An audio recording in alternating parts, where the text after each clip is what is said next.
Chinnaswamy ಸ್ಟೇಡಿಯಂನಲ್ಲಿ RCB ವಿಜಯೋತ್ಸವದ ವೇಳೆ ಕಾಲ್ತುಳಿತವಾಗಿ 11 ಜನ ಮೃತಪಟ್ಟಿದ್ರಲ್ಲ, ಆ ಪ್ರಕರಣದ ತನಿಖೆ ಮ್ಯಾಜಿಸ್ಟ್ರೇಟ್ ತನಿಖೆ ನಡೀತಾ ಇತ್ತು. ಈಗ ಮೂವರು IPS ಅಧಿಕಾರಿಗಳಿಗೆ ಶಾಕ್ ಅಂತಕ್ಕಂಥ ಒಂದು ಬ್ರೇಕಿಂಗ್ ನ್ಯೂಸ್ ಬರ್ತಾ ಇದೆ. ಈಗಾಗಲೇ ಸರ್ಕಾರ ಕ್ರಮ ತಗೊಂಡಿದೆ, IPS ಅಧಿಕಾರಿಗಳ ವಿರುದ್ಧ ಸಸ್ಪೆಂಡ್ ಮಾಡಿದೆ. ಮೂವರು IPS ಅಧಿಕಾರಿಗಳ ಅಮಾನತು ಆದೇಶವನ್ನು ಕೇಂದ್ರ ಅಂಗೀಕರಿಸಿದೆ. ಕೇಂದ್ರಕ್ಕೆ ಇವರು ಲೆಟರ್ ಬರೆದಿದ್ರು. ಅಮಾನತು ಸಂಬಂಧ ಕೇಂದ್ರಕ್ಕೆ ಮಾಹಿತಿಯನ್ನು ನೀಡಿತು ರಾಜ್ಯ ಸರ್ಕಾರ. IPS ಅಧಿಕಾರಿಗಳಾದ ದಯಾನಂದ್, ವಿಕಾಸ್ ಕುಮಾರ್, ಶೇಖರ್ ಅಮಾನತು ಮಾಡಿತ್ತು. ಕರ್ತವ್ಯ ಲೋಪದ ಹಿನ್ನೆಲೆಯಲ್ಲಿ ರಾಜ್ಯ ಸರ್ಕಾರ ಅಮಾನತು ಮಾಡಿತ್ತು. ಅದನ್ನು ಕೇಂದ್ರ ಅಂಗೀಕರಿಸಿದೆ. ತುಂಬ ಜನ ಅಂಗೀಕಾರ ಮಾಡಲ್ಲ ಅಂತ ಹೇಳಿದ್ರು. ಬಟ್ ಈಗ ಕೇಂದ್ರ ಸರ್ಕಾರ ಮೂವರು IPS ಅಧಿಕಾರಿಗಳ ಸಸ್ಪೆನ್ಷನ್ ಅನ್ನು ಅಂಗೀಕಾರ ಮಾಡಿದೆ. ಸಸ್ಪೆಂಡ್ ಮಾಡಿದ್ದು ರಾಜ್ಯ ಸರ್ಕಾರ. ಕೇಂದ್ರ ಸರ್ಕಾರಕ್ಕೆ ಪತ್ರ ಬರೆದು ನಾವು ಈ ಥರ ಸಸ್ಪೆಂಡ್ ಮಾಡಿದ್ದೀವಿ ಅಂತೆಲ್ಲ ಹೇಳಿದರು. ಬೆಂಗಳೂರು ಪೊಲೀಸ್ ಕಮಿಷನರ್ ಆಗಿದ್ದ ದಯಾನಂದ್ ಅವರು, ವಿಕಾಸ್ ಕುಮಾರ್ ಮತ್ತು ಶೇಖರ್, ಅದರಲ್ಲಿ ವಿಕಾಸ್ ಕುಮಾರ್ ಅನ್ನೋರು ಈಗಾಗಲೇ KAT ಮೊರೆ ಹೋಗಿದ್ದಾರೆ.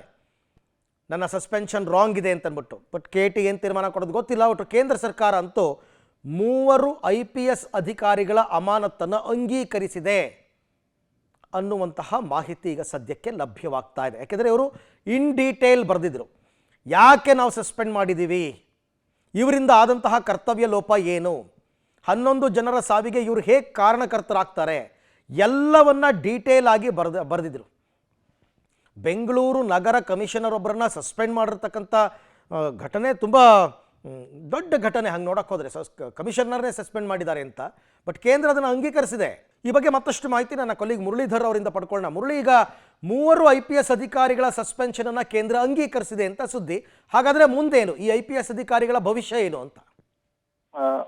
ಅರವಿಂದ್, ಏನಂದ್ರೆ ಪ್ರಮುಖವಾಗಿ ಈಗಾಗಲೇ ರಾಜ್ಯ ಸರ್ಕಾರ ಒಂದು ಆದೇಶವನ್ನು ಮಾಡಿತ್ತು. ಆದೇಶವನ್ನು ಮಾಡಿದ ಬಳಿಕ ಅಂದ್ರೆ ಪ್ರಮುಖವಾಗಿ IPS ಅಧಿಕಾರಿಗಳ ಅಮಾನತು ಮಾಡುವಂತ ಸಂದರ್ಭದಲ್ಲಿ ಆ ಮಾಹಿತಿಯನ್ನ ಕೇಂದ್ರ ಸರ್ಕಾರಕ್ಕೆ ರವಾನೆಯನ್ನ ಮಾಡಬೇಕು. ರವಾನೆಯನ್ನ ಮಾಡಿದ ಬಳಿಕ 1 ತಿಂಗಳ ಒಳಗಾಗಿ ಕೇಂದ್ರ ಸರ್ಕಾರ ಅದನ್ನ ಅಂಗೀಕಾರವನ್ನ ಮಾಡ್ಬೇಕಾಗಿರುವಂತದ್ದು.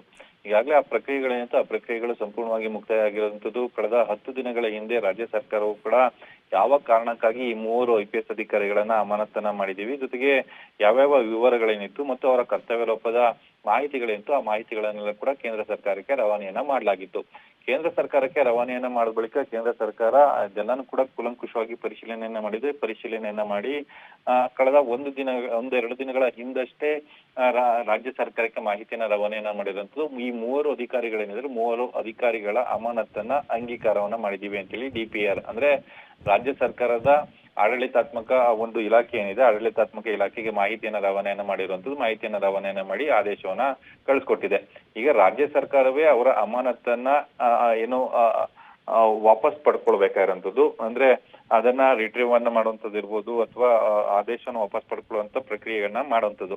ಅಂದ್ರೆ ಸಾಮಾನ್ಯವಾಗಿ ಒಬ್ಬ ಅಧಿಕಾರಿ ಅಮಾನತಾದ್ರೆ 6 ತಿಂಗಳ ಕಾಲ ಅಮಾನತಿನ ಅವಧಿ ಇರುತ್ತೆ. 6 ತಿಂಗಳ ಒಳಗಾಗಿ ಅಥವಾ 6 ತಿಂಗಳ ನಂತರ ಅವರ ಸಸ್ಪೆನ್ಷನ್ ಅನ್ನ ರಿವೋಕ್ ಮಾಡುವಂತ ಅಧಿಕಾರ ರಾಜ್ಯ ಸರ್ಕಾರಕ್ಕೆ ಇದೆ. ಅಂದ್ರೆ ಕೇಂದ್ರ ಸರ್ಕಾರದ ಪಾತ್ರ ಏನಿತ್ತು, ಕೇಂದ್ರ ಸರ್ಕಾರದ ಪಾತ್ರವನ್ನು ಈಗಾಗಲೇ ಮುಕ್ತಾಯಗೊಳಿಸಿರುವಂತದ್ದು. ಇನ್ನು ರಾಜ್ಯ ಸರ್ಕಾರ ಯಾವಾಗ ಬೇಕಾದ್ರೂ ಅದನ್ನ ರಿವೋಕ್ ಅನ್ನ ಮಾಡ್ಕೊಳ್ಬಹುದು.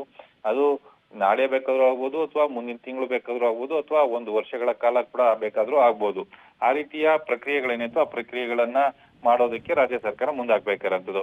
ಆದ್ರೆ ಮೊದಲು ಮಾಹಿತಿಗಳು ಕೇಳಿ ಬರ್ತಾ ಇದ್ದಿದ್ದಂಥದ್ದು, ರಾಜ್ಯ ಸರ್ಕಾರ ಈ ರೀತಿಯಲ್ಲಿ ಕಳಿಸ್ಕೊಟ್ರು ಕೂಡ ಕೇಂದ್ರ ಸರ್ಕಾರ ಅದನ್ನ ಒಪ್ಪೋದಿಲ್ಲ, ಅನುಮತಿಯನ್ನ ನಿರಾಕರಣೆ ಮಾಡುತ್ತೆ, ಅದ ಆದೇಶವನ್ನ ಅಂಗೀಕಾರ ಮಾಡೋದಿಲ್ಲ ಅನ್ನೋದ್ರ ಬಗ್ಗೆ ಒಂದಷ್ಟು ಮಾಹಿತಿಗಳಿತ್ತು. ಆದ್ರೆ ರಾಜ್ಯ ಸರ್ಕಾರ ಕೊಟ್ಟಂತ ವರದಿ ಏನಿತ್ತು ಅದು ಸಮರ್ಥವಾಗಿದೆ ಅಂತ ಹೇಳಿ ಕೇಂದ್ರ ಸರ್ಕಾರ ಅಂಗೀಕಾರವನ್ನು ಮಾಡಿರುವಂತದ್ದು ಈ ಮೂವರು IPS ಅಧಿಕಾರಿಗಳಿಗೆ ಒಂದು ದೊಡ್ಡ ಮಟ್ಟದ ಶಾಕ್ ಆಗಿರುವಂತದ್ದು. Arvind, right, thank you Murali, ತಮ್ಮೆಲ್ಲ ಮಾಹಿತಿಗೆ ಧನ್ಯವಾದ. ಸೊ ಈಗ ಏನಿದ್ರು ಚೆಂಡು ರಾಜ್ಯ ಸರ್ಕಾರದ ಅಂಗಳದಲ್ಲೇ ಇದೆ. ಯಾವಾಗ ಇವರ ಸಸ್ಪೆನ್ಷನನ್ನು ರಿವೋಕ್ ಮಾಡಬೇಕು ಅಂತ. ಸಸ್ಪೆನ್ಷನ್ ಟೈಮ್ನಲ್ಲಿ ಅವರಿಗೆ ಹಾಫ್ ಸ್ಯಾಲ್ರಿ ಬರುತ್ತೆ ಅಷ್ಟೇ, ಅವರಿಗೆ ಅವ್ರ ಮನೇಲೇ ಇರಬೇಕಾಗುತ್ತೆ. ಇದು ಒಂಥರ ಶಿಕ್ಷಣೆ, ಅವರ ಕೆರಿಯರ್ನಲ್ಲಿ ಒಂದು ಶಿಕ್ಷೆ ಮತ್ತು ಒಂದು ಬ್ಲ್ಯಾಕ್ ಮಾರ್ಕು. ಕೇಂದ್ರ ಸರ್ಕಾರ ಅಂಗೀಕಾರ ಮಾಡಲ್ಲ ಅಂದ್ಕೊಂಡಿದ್ವಿ, ಬಟ್ ಮಾಡಿದೆ.